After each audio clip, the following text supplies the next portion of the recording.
अहिले आत्महत्याको मुद्दाहरू वात्तै बढेको छ।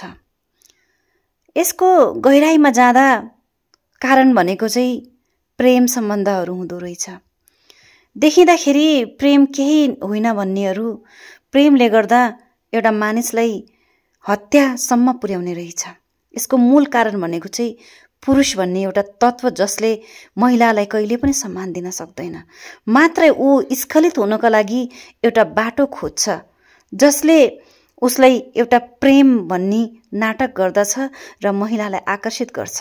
जब उसको स्खलन पूरा हुन्छ उसले त्यो महिलालाई विभिन्न बहाना गरेर, परिवारको बहाना बनाएर, व्यस्तताको बहाना बनाएर उसको भावनामाथि चोट पुर्याएर उसलाई मानसिक स्वास्थ्यमा सम्म चोट पुग्ने गरी उसलाई आघात गराउँछ र मर्न बाध्य बनाउँछ।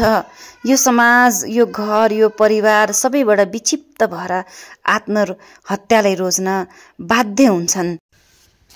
यता महिलाले आफ्नो भावनामा पुगेको चोट सहन सक्दिनन् र उता उसलाई कुनै फरक पर्दैन र ऊ फेरि नयाँ सुरुवात गर्नेछ।